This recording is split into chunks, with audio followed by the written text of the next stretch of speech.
Welcome back. We are still continuing with some applications of ring embedding and extensions. And today we have the following problem.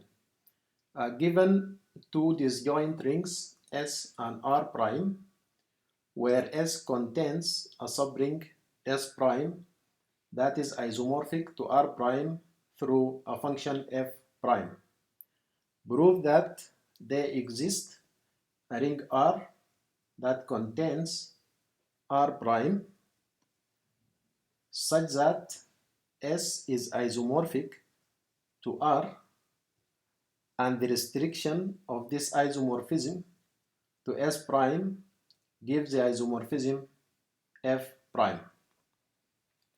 Now, apparently the challenge of this problem to start off is to define what the ring R is. If we look at the structure of the ring S, we have inside S the subring S prime, and then we have everything outside S prime.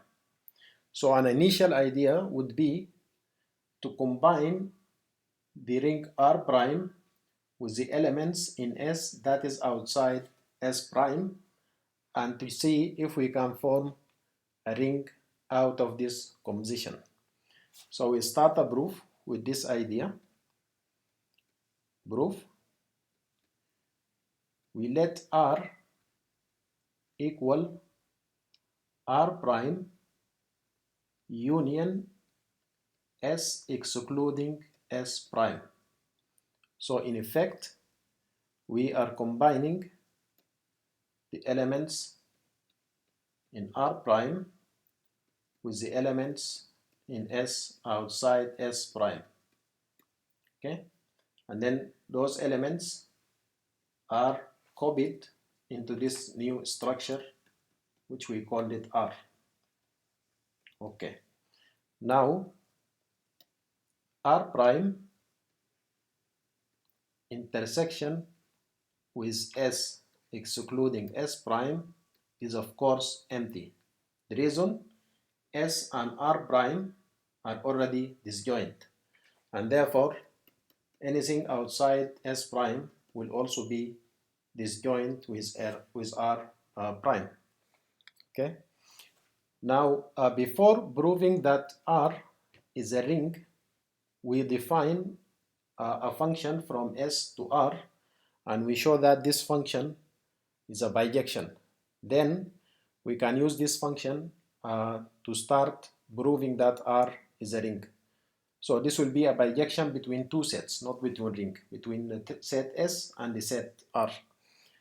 So we define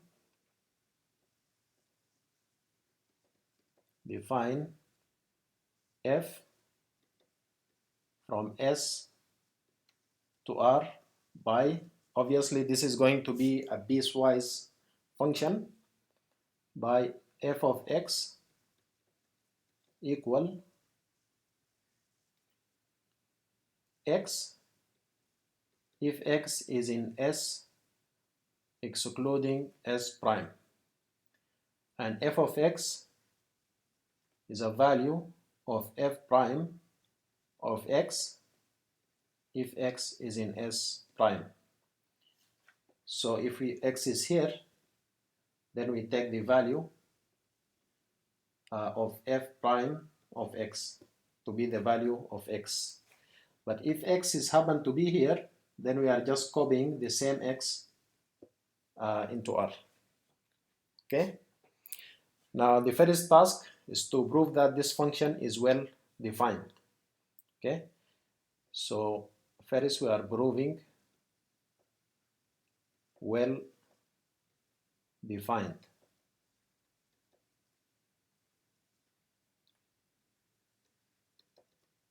Okay. So let x equal y, where of course x and y in S. Okay. Now this implies we have two cases. Case 1, x can be in S excluding S prime. So we can have x here. So in this case, f of x must equal x, but x equal y, so this is equal y, okay?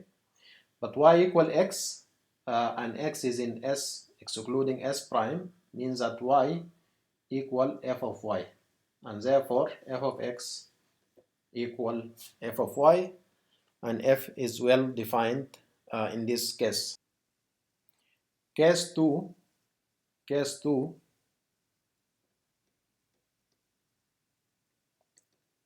x would be in S prime. I'm just keeping the things that I need on the side here. So if x is in S prime, then this means f of x equal f prime of x. So this implies f of x equal f prime of x. But x equal y, and therefore f prime of x equal f prime of y. Okay?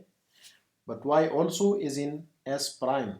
So f prime of y equal f of y. So this equal f of y. So in this case, we have also f of x equal f of y. Therefore, in both cases, x equal y implies f of x equal f of y, and therefore f is well defined.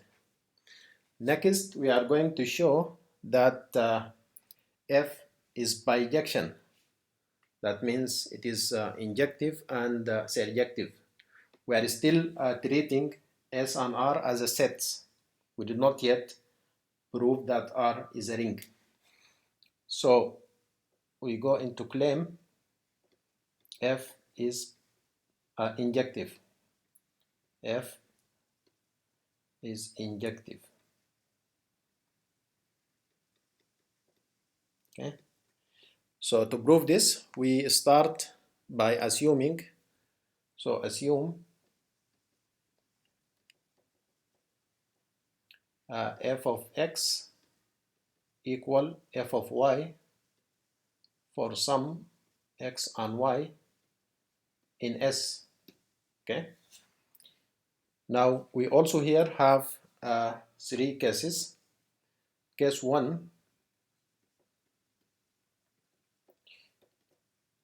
x and y can both be in S excluding S prime.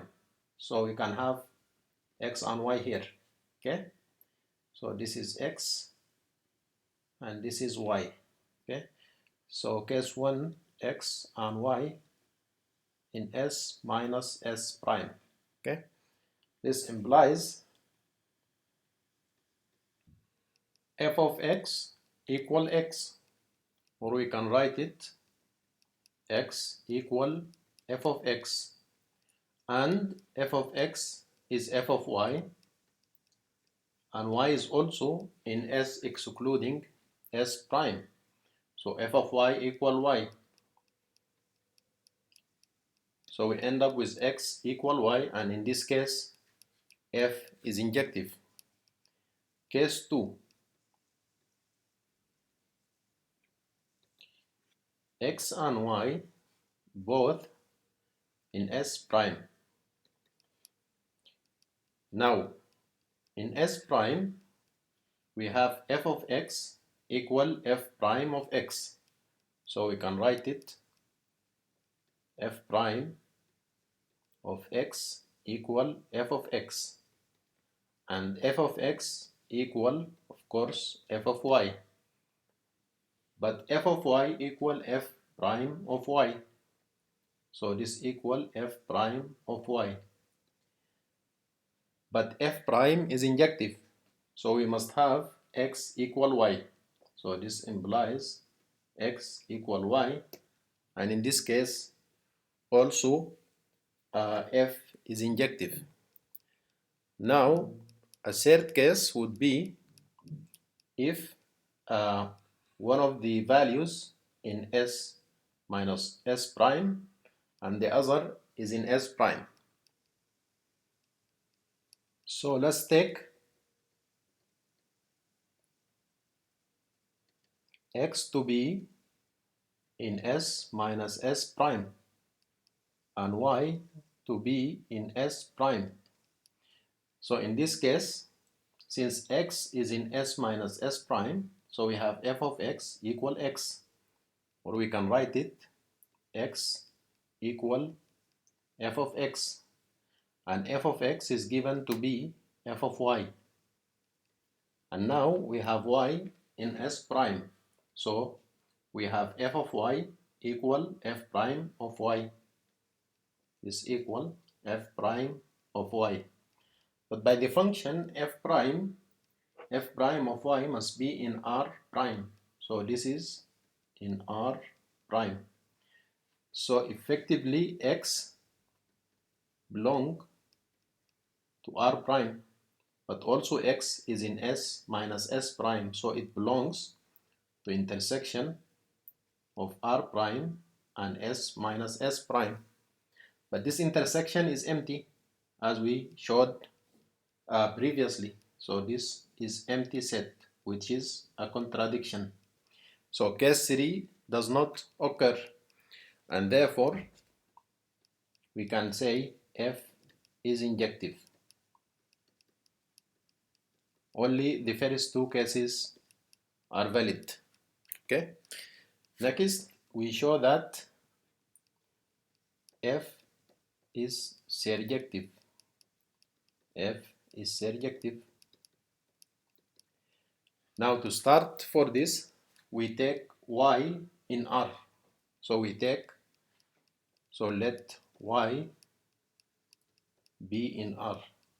This implies either y can be in S minus S prime.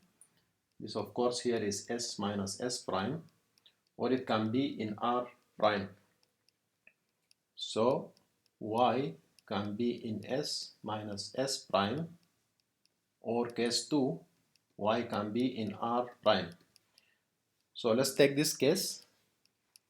Y is in S minus S prime. Then y is in S, and f of y equal y by the definition of the function. So in this case, f is surjective. On the other hand, we let y to be in R prime, y to be in R prime. But we have f prime is already surjective, so there must be x in S prime such that f prime of x equal y, f prime of x equal y. But by the definition of the function, f prime of x is f of x. So this implies that f of x equal y where x is in S. So in this case also we have f is surjective. Therefore, S is a bijection between S and R as a set. And now we need to turn R from just a set into a ring. Okay? And the first step in doing so is to define addition and multiplication on R. Okay? So let's start by taking two elements R1 and R2 in R. Okay? Now we already proved that F is surjective. So this implies that exist two elements S1 and S2 in S such that f of S1 equal R1 and f of S2 equal R2. Okay? Now we define the addition and multiplication on R as follows. R1 plus R2 equal f of S1 plus f of S2, and R1 dot R2 equal f of S1 dot f of S2. And of course, this plus here and this dot here are the operations of S. Okay? Now First, we need to show that this definition of addition and multiplication is a well-defined operation. Okay. Now, to show that it is well-defined, we need to take more elements. So we let all R1, R2, R3, and R4 to be in R such that R1 equal R3 and R2 equal R4. You recall that a well-defined means the operation is independent of the specific representatives chosen. So this means adding R1 to R2 must be the same as adding R3 to R4, because R1 and R3 are just two different symbols for the same element, and R2 and R4 are just two different symbols for the same element. And also, multiplying R1 into R2 must be the same as multiplying R3 into R4. So this is what we need to show. Now, F is surjective, and we have R1, R2, and R3 exist in R. So there must exist S1, S2, S3, and S4 such that f of S1 is R1, f of S2 R2, f of S3 is R3, and finally f of S4 must be R4. Okay? Now, R1 equal R3. This implies f of S1 equal f of S3. But f is also injective, so this implies that S1 equal S3. Okay? And R2 equal R4. Therefore, f of S2 equal f of S4, and this implies, since f is also injective, that S2 equal S4. Okay? Now, R1 plus R2 is equal, by the definition of addition, f of S1 plus f of S2. But S1 is S3 and S2 is S4. So this equal f of S3 plus S4. Okay? And we define the addition. This must equal R3 plus R4.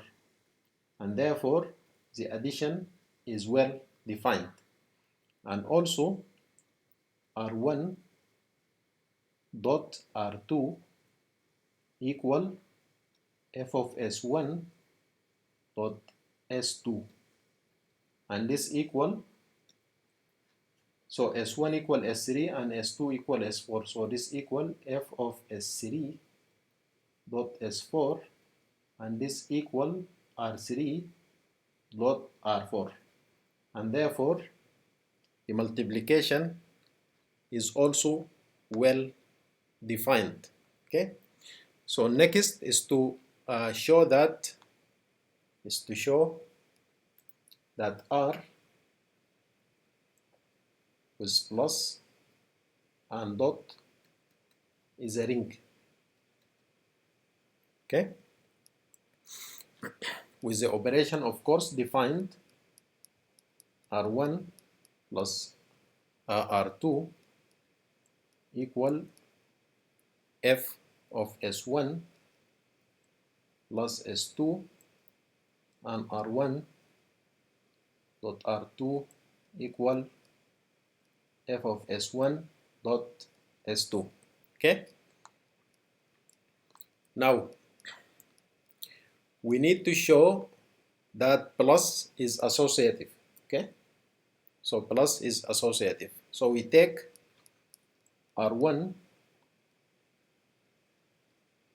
plus R2 plus R3. Okay? So this equal, okay, f of S1 plus S2 plus S3. Okay? And of course S is a ring, so that it is associative. So this equal f of S1 plus S2 closed, then plus S3. Okay? And this equal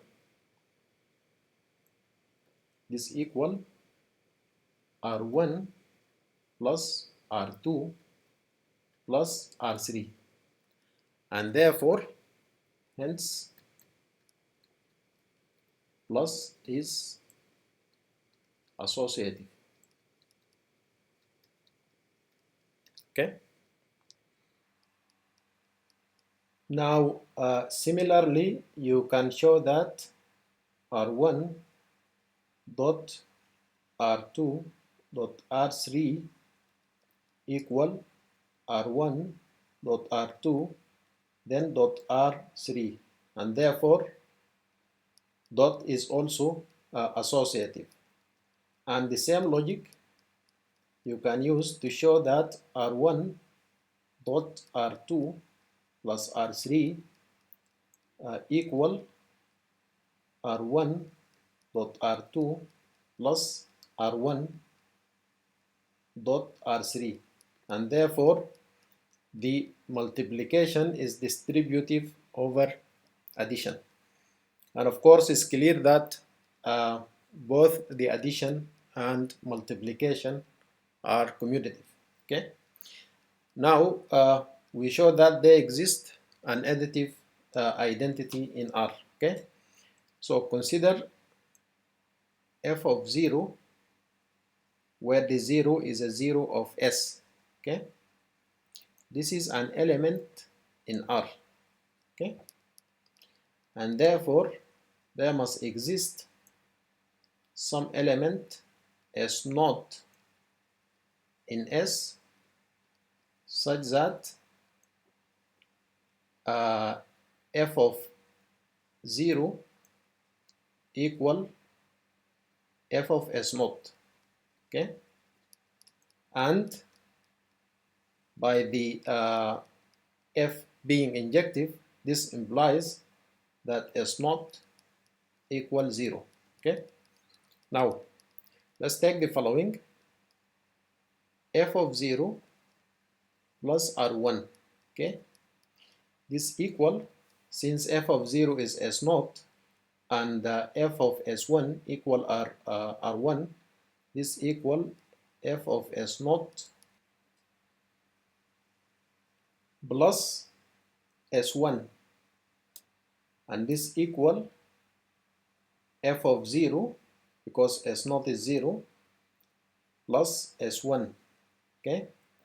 And this equal, because this addition is in S, this equal f of S1, and f of S1 of course is R1. Okay? And therefore we can consider f of 0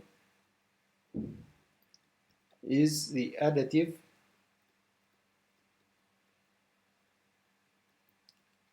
identity of R. Okay?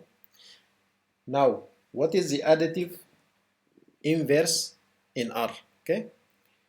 So we let again R1 be in R. Okay? This implies exist S1 in S such that f of S1 equal R1. Okay? Now since S1 is in S, this implies, because S is a ring, that minus S1 is, of course, is in S. Okay? Now, let's look at f of S1 plus minus S1. Okay? This equal, of course, f of 0, because we are adding in S. Okay? Now, we can define minus R1 to be f of minus S1. Okay? So in this case, we have R1 plus minus R1 must equal f of S1 plus minus S1 equal f of 0. And f of 0 is the additive identity of R. And therefore, minus R1 is the additive inverse of R. Okay? So, from all of this, we conclude that R with the addition and multiplication defined is a ring. Okay?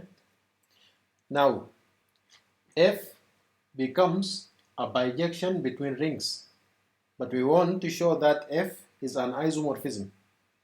And to show that, we need to show that F is a homomorphism.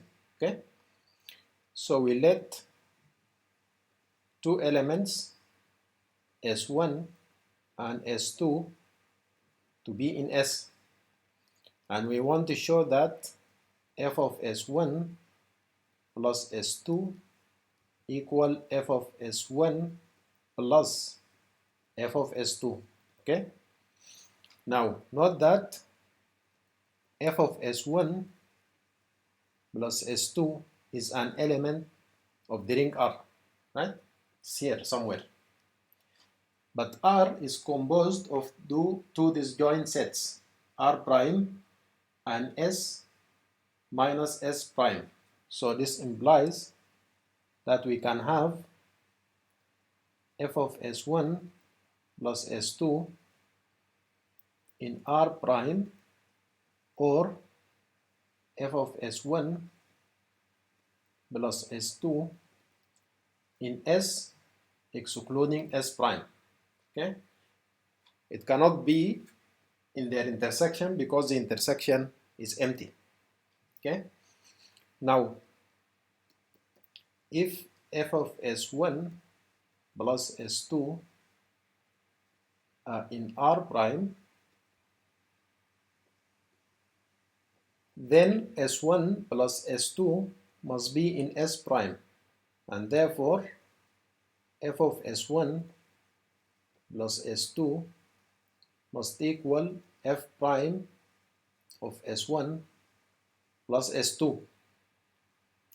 But this is already an isomorphism, so this equal f prime of S1 plus f prime of S2, right?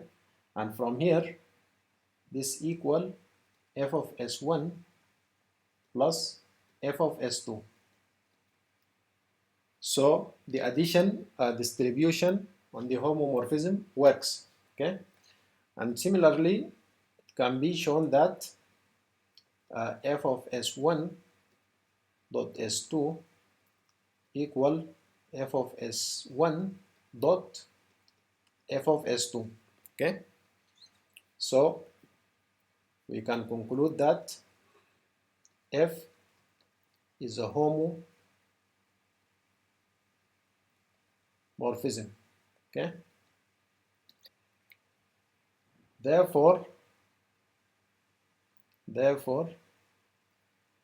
F is a ring isomorphism from S onto R. Okay? Now, finally, we want to show that f restricted to S prime equal f prime.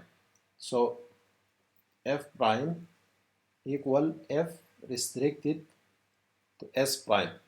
But this is clear from the definition of the function, because for every x in S prime, we have the following. We have f of x equal f prime of x, okay? And therefore, f of S prime, the set, equal f prime of S prime, of course. Therefore, f prime equal f restricted to S prime. And this completes now all parts of the proof. Now, what are the conclusions we can draw from this theorem? Okay, given any isomorphism between two subrings S prime and R prime, here viewing R prime as a subring of itself, then we can conclude two things. First, we can always construct a new ring R that contains R prime, and this R is isomorphic to S. So there is isomorphism from S to R, and this isomorphism, when restricted to S prime, gives us the isomorphism of S prime. So F prime equal F restricted to S prime. Second, this means that S prime is in fact embedded in R. Okay, why? Because the two conditions of embedding are satisfied. First, R prime is a subring of R, and second, S prime is isomorphic to R prime. So in effect, this gives us a new method for embedding of rings, in addition to the method which we discussed in the first session. Now, in the next sessions, we will continue again with some applications of ring embedding and extensions.